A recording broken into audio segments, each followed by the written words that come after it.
예전 같은 경우는 매출은 조 단위가 나오는데 영업이익은 180억. 이게 뭡니까? 군납으로 들어가다 보니까 수익성은 안 나오는 부분들이었죠. 이게 지금 개선되기 시작하면서 600억대 영업이익이 작년 기준으로 보게 되면 3배 정도 가까이 늘었습니다. 올해도 거의 4배 가까이 늘을 걸로 보여지고 있고, 로봇 쪽에 대한 모멘텀이 없다고 하더라도 이 정도 실적이 나오는 겁니다. 시총으로 보게 되면 한 2조 원대에서 만약에 성과 나와서 시너지를 확인된다 그러면 5조까지도 바라봐도 큰 부담이 없지 않을까 개인적으로 생각합니다.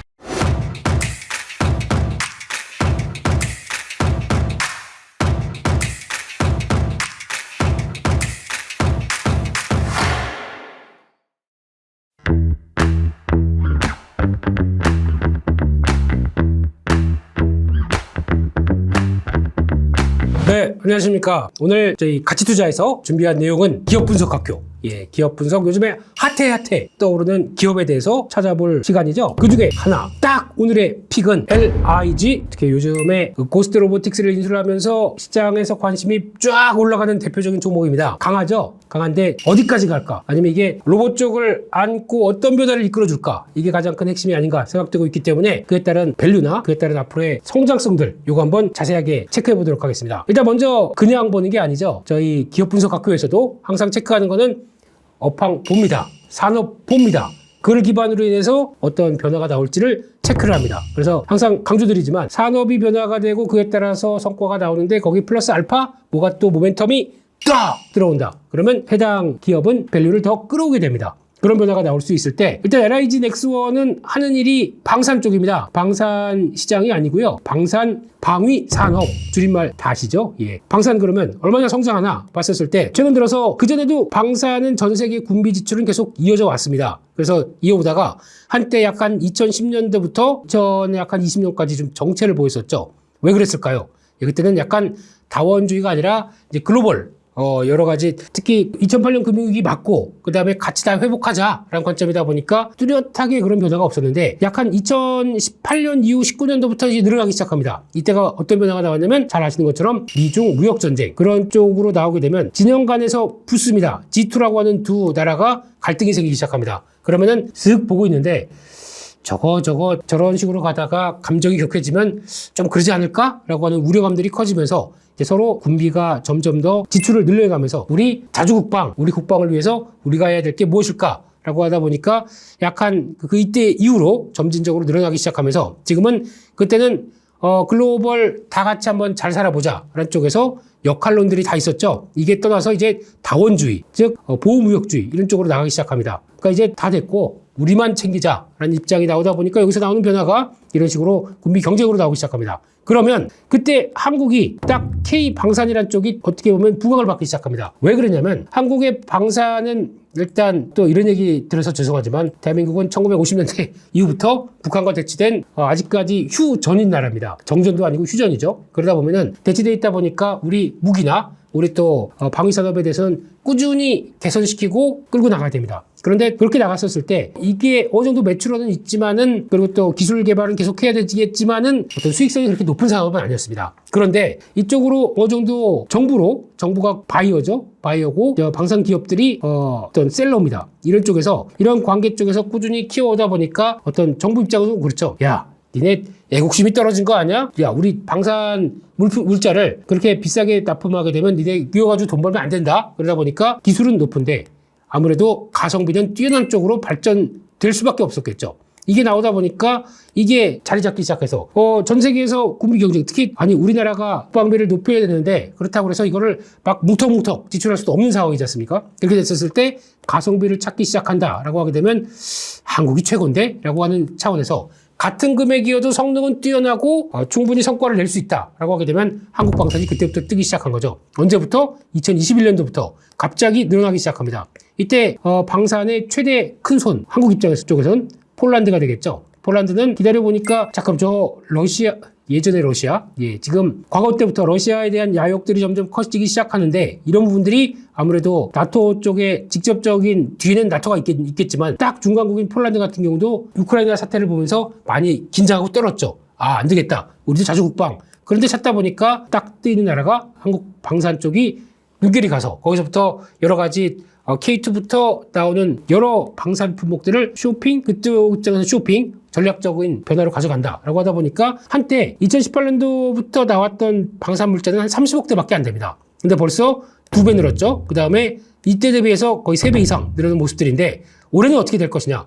적어도 작년 수준 이상으로 나오지 않을까라고 바라보고 있는데 아마 금액상으로는 조금 떨어질 수는 있습니다. 아직 기대했던 방산 부분들이 충분히 나오지 않기 때문에 어떤 수주를 기대했던 부분들이 같이 나오지 않다 보니까 조금 유축될 수는 있다고 하더라도 이렇게 레벨업된 수출이 결국에는 다 어디로 갑니까? 수주 잔고로 들어가겠죠. 수출 계약 맺었고 수출이 나오고 있고 그전에 나왔던 대규모 수주 잔고가 쭉 빠지기 시작하면서 그게 매출로 반영되겠죠. 빠진다는 얘기는 납품을 한다는 얘기지 않습니까? 그렇게 되면은 수출 규모나 수출 규모를 봤을 때 상당히 방산 쪽은 앞으로도 챙겨봐야 된다. K방산은 내년 한때 저희가 요때만 테마로 부각돼서 끝났던 경향은 있는데 그러니까 보통 성장률이 그러니까 한 50% 성장하다가 그 다음엔 뭐 갑자기 100% 성장하다가 50% 성장하다가 20% 성장한다 그러면은 성장률이 꺾였다고 해서 주가가 반영을 안 한다고 하더라도 실적 흐름들이 반영되기 시작하게 되면 그때부터는 계속 K방산은 관심이 높고 거기다가 내년 같은 경우도 다원주의가 거의 중국, 러시아 모여라. 이쪽 진영 모여라. 미국 그리고 또 유럽 이런 식으로 또 다른 나라 이 진영들로 모여라 라고 하는 흐름이 나오게 되면 이거는 앞으로 계속 될 수밖에 없겠죠. 그렇기 때문에 이쪽에 대해서는 가성비 높은 K방산은 계속 관심이 높을 수밖에 없다. 이렇게 봐야 될 것 같고요. 그런 쪽으로 봤을 때 그러면 LIG 넥슨이 지금까지 뭐 했느냐. 천궁, 비궁 이쪽에서 미사일과 미사일 체계 시스템의 강점이 있었습니다. 이거 한번 자세히 비교해 볼까요? 일단은 지금 천궁2 지대공 미사일 같은 경우 한번 보시게 되면은 지금 LIG 넥스원이 제조를 하고 있고 체계는 갖고 있고 탄두 추진체는 하나 쪽이 갖고 있습니다. 그런 쪽에서 지금 운영국가 아랍에미리트 쪽으로 대규모 수주를 받았었죠. 이런 쪽으로 나왔을 때 잘 보시게 되면 한 발당 비용을 보게 된다고 했었을 때 물론 미국 거 좋은 거 알고요. 지금 보니까 나삼스 네 발음도 안 되네요. 예. 이런 쪽, 예, 지금 보니까, 뭐 무슨 상자에서 미사일 나가는 거 이거 많이 뉴스에서 보셨었죠? 이런 거 나오기 시작하는데, 비용을 보게 되면 3.5, 6.0, 그에 비해서 1.2입니다. 싸죠? 가성비가 여기서 나오기 시작합니다. 그런데 그렇다고 해서 뭐 떨어지느냐? 레이더 쪽 다 갖추고 있고, 거기다가 유효 사거리, 그리고 또 유격 고도, 특별히 떨어지는 게 없어요. 최고 속도도 어떻게 보면 가장 6.0. 그러니까 즉 5배 비싼 것보다 최고 속도나 그리고 유효 사거리 쪽에서도 크게 떨어지지가 않습니다. 그러면 우리 미사일을 지대공 쪽으로 딱 갖췄다가 이거를 팜플렛을 쭉 받았죠. 우리 정부에서 좀 발주를 해야겠어. 그럼 쭉 가져옵니다. 보는데 잠깐만 거의 떨어지는 거 없는데 이건 왜 이렇게 싸? 한국이 원래 이런 거 잘합니다. 그쪽하고 해야겠네. 담당자 불러와. 이렇게 되는 관점에서 수주가 나오는 관점들 앞으로 계속 또 지켜봐야 되겠죠. 그만큼 지금 기존에 나왔던 천궁 시리즈만 본다고 하더라도 성과를 충분히 낼 수 있었습니다. 이게 어떻게 나오냐면 2022년도 아랍에미리트에서 나왔던 이 수주권 외에도 지금 추이를 보게 되면 꾸준히 나왔었습니다. 증가율을 본다고 하더라도 증가 추세는 지금 계속 우상향으로 바뀌어 있는 상황들이죠. 그렇게 되니까 지금 갖고 있었던 미사일 관련된 쪽의 모멘텀만 하더라도 충분히 나올 수 있었는데 이게 지금 플러스 알파가 작용한 게 지금의 로봇 쪽이 들어온 거라고 봐야 되겠죠. 그래서 지금 이 상황들은 여전히 로봇 없어도 이번에 로봇계 없어도 한번 충분히 성과를 나올 수 있었다라는 부분들이었는데 그런 상황 쪽에서 혹시나 관심이 있다고 하게 되면 요거는 한번 보세요. 지금 홈페이지 가서 여러 가지 한번 같이 보고 싶었지만 가보시게 되면은 LIG 넥스원에 하는 여러 가지 체계들 한번 다 같이 확인할 수 있을 겁니다. 이런 게 저희가 못 가도 간접적으로 볼 수 있는 공부죠. 그래서 제가 보고 싶지만은 일단 시간 관계상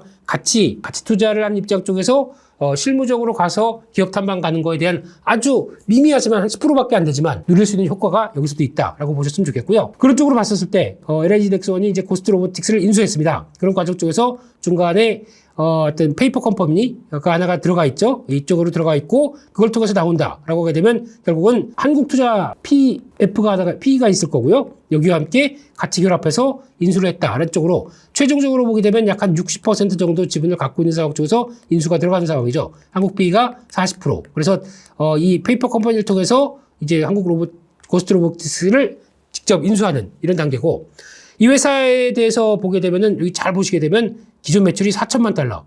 매출이 없는 회사가 아닙니다. 로봇 회사를 볼 때 지금 로봇 쪽은 성장성만 바라본다라고 하면서 약간 좀 밸류가 비싸다라는 쪽으로는 보는데 이 회사는 매출이 나옵니다. 대부분의 매출이 어디 나오냐? 군납입니다. 군납이 어디냐면은 미군으로 들어갑니다.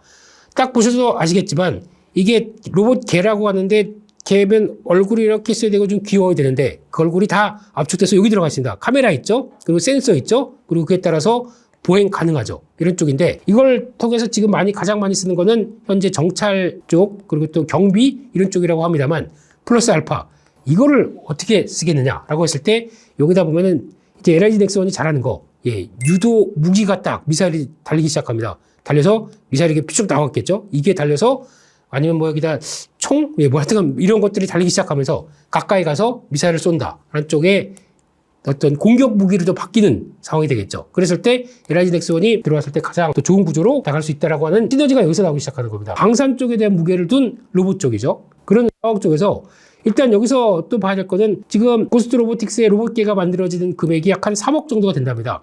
근데 LIG 넥스원이 인수해서 지금부터 할 일은 한국이 잘하는 게 뭡니까? 하드웨어에 대한 진심이 있다 보니까 이 가격대를 낮출 수 있습니다. 최대 지금 5천만 원 이하, 2천만 원대까지 낮춘다는 얘기는 있지만은 이렇게 낮추게 되면은 이거에 대한 활용성들이 점점 높아가고 그만큼에 대한 여러 가지 변화가 나올 수밖에 없겠죠. 그래서 한국이 잘하는 거 이거에 대해서 관심이 높았다. 그러니까 가성비를 통해서 제작 비용을 낮춘다. 제작비를 낮춘다라는 게 첫 번째고 게다가 또 이 인수를 한 거를 통해서 한국 입장으로 보게 되면 한국은 인구 소멸 국가입니다. 그렇게 되면은 이제 점점 한국인들 찾아보기가 좀 어려워지겠죠. 그러면은 앞으로 나왔을 때 군대 가는 것도 이제 돈 많이 줘야 될 것 같아요. 사람이 없는데 군대 좀 오세요라고 하는 상황이 됐을 때 이게 가게 되면은 이를 대체할 만한 여러 가지 로봇 병사, 로봇을 키우려는 여러 가지 노력들이 더 커질 수밖에 없겠죠. 이게 나오기 시작한다라고 하게 되면 이거와 이런 것들을 생각했을 때 앞으로 이런 로봇 쪽은 갈 수밖에 없는 변화라고 봐야 되겠죠. 그 중에 하나가 나오기 시작했다라고 하게 되면 LIG 넥스원에 대한 여러 가지 기대감들이 높아지는 현상으로 봐야 될 것 같죠. 그래서 지금도 어느 정도 성과를 나고 있는 상황 쪽에서 그 성과를 바탕으로 인해서 지금 로봇 쪽이 들어왔다라고 하게 되면 지금 이 로봇과 관련된 밸류가 전혀 없는 주가라고 봐야 되겠죠. 이게 지금 가산이 돼서 붙어가는 과정이다라고 봐야 되겠죠. 이런 쪽을 해석을 했을 때 그러면 지금 실적 동향을 볼까요?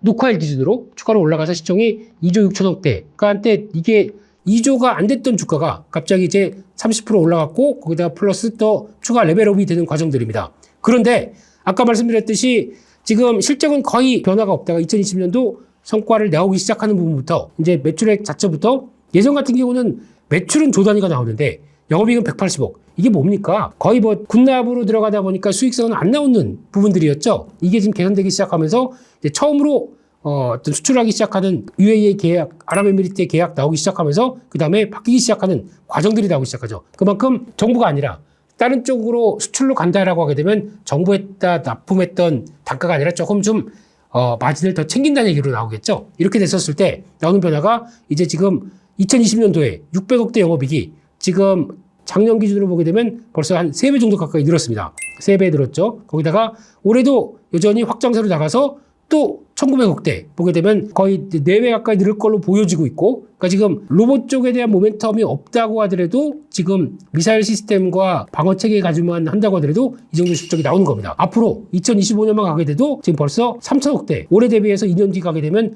약 한 50%또 증가하는 거지 않습니까? 이런 모멘텀을 갖고 있는 상황 쪽에서 이것까지 땡겨온다고 했을 때 기존에도 그렇게 비싸지 않았다. 2조 때는 상당히 앞으로의 보여줄 실적 대비해서는 저평가였었는데 실적 대비 저평가였죠. 근데 이게 지금부터 보여줄 실적 대비 저평가가 플러스 알파 로봇에 대한 모멘텀이 가세되기 시작하는 겁니다. 그러면 이거 더 부과가 돼야 되겠죠. 지금 만약에 2025년도 실적이 3천억대 나올 걸로 보여지고 있는데 시총이 아직 2조 6천억입니다. 그러면 이것도 비싼 거 아니겠죠. 로봇 플러스 알파가 가세가 되어 있는데도 이 정도까지 된다. 그러면은 이거 밸류를 더 줘야 되겠죠. 제가 보기에는 최소 1조에서 1조 5천억까지 더 줘도 누가 버릴 사람이 없지 않을까요? 이거 만약에 로봇 모멘텀이 없는 일반적인 한화 에어로스페이스를 본다고 하더라도 한화 에어로스페이스 지금 보게 되면 PR 계산해 보게 되면 15배, 16배까지 갑니다. 이 정도까지 나오게 되면 거의 비슷한 동급까지 쳐준다라고 한다고 하더라도 1조에서 1조 5천억 올라가는 거는 금방이지 않을까요? 그렇게 되면 중기적으로는 계속 이 밸류를 받아가는 과정들이 나올 가능성이 높다라는 쪽에서 LIG 넥스원을 바라보는 게 더 맞지 않느냐. 즉, 첫 번째 본업 잘하고 있다. 플러스 두 번째 로봇 쪽으로.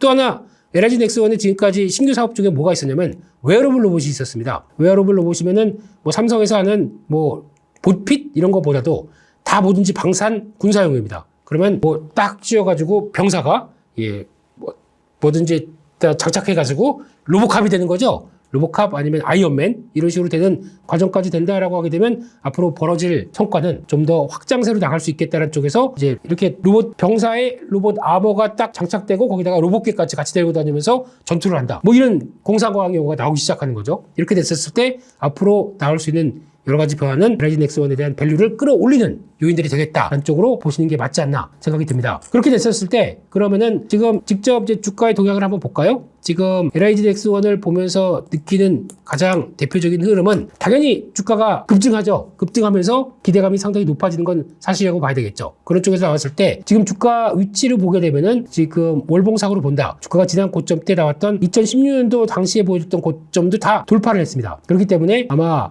이번 뉴스가 얼만큼 파장이 큰지는 잘 아시겠죠. 그런데 이때 나왔던 고점 영역에서 혹시나 주가가 지금 장기적으로 많이 올랐다 그래서 조정을 받는다라고 하게 되면 13만 원대가 제일 중요할 것 같아요. 13만 원대 밑으로 내려가느냐 아니냐가 제일 중요할 것 같은데 그렇다고 하더라도 지금 13만 원대가 어떤 포지션을 갖추고 있느냐라고 보게 되면 지금 시총으로 보게 되면 13만 원이 현재 3조가 안 됩니다. 13만 원대가요. 22조 8천억대 되겠죠? 근데 아까 말씀드렸듯이 한 2조 원대에서 적어도 1조 5천억 정도까지 밸류는 최소 더 받아야 되는 게 아니냐라는 쪽으로 말씀드렸죠. 게다가 2조 정도도 비싸지가 않는데 이런 쪽에서 추가로 1조 5천억이 더 가세가 된다. 그러면 3조 5천억 아니면은 최종적으로는 만약에 성과 나와서 시너지를 확인된다 그러면 5조까지도 바라봐도 큰 부담이 없지 않을까 개인적으로 생각합니다. 그런데 일단 1차적으로는 13만 원대 부근 정도쯤에서 단기적으로 매물 좀 소화하고 다음 자리 쪽으로 가는 변화 나오지 않겠느냐라고 하게 되면 혹시나 방산 쪽에 관심이 있고 이게 플러스 로봇까지 같이 가세되는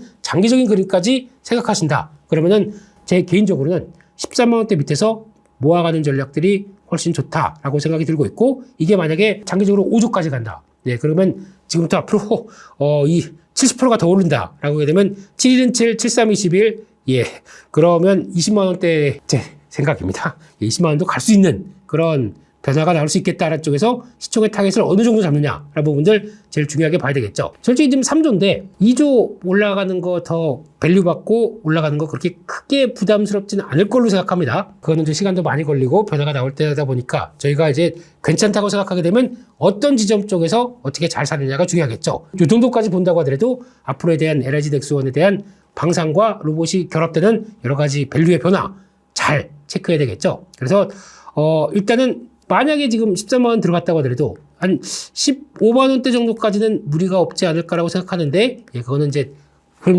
가면서 보셨다고 한다고 하더라도 한 시총 5조대 그렇게 어렵지 않을 것이다 라고 보게 되고 또 하나 만약에 이게 주가가 어떤 변화가 나와서 움직이는데 11만 5천 원대 여기는 중기 장기적으로도 중요한 지지권입니다. 여기 이탈하게 되면은 아무래도 시장에서 좀 실망감이 나올 수가 있겠죠. 그래서 리스크 관리 쪽은 11만 5천 원대 중요하다는 거 다시 한번 말씀드리고 그래도 13만 원대 밑에서는 한번 관심 갖게 되면은 비중 늘려가자는 거는 나쁘지 않다. 안쪽으로 말씀을 드리도록 하겠습니다. 여기까지 해서 기업 분석학교 LIG 넥스원 분석 끝! 감사합니다.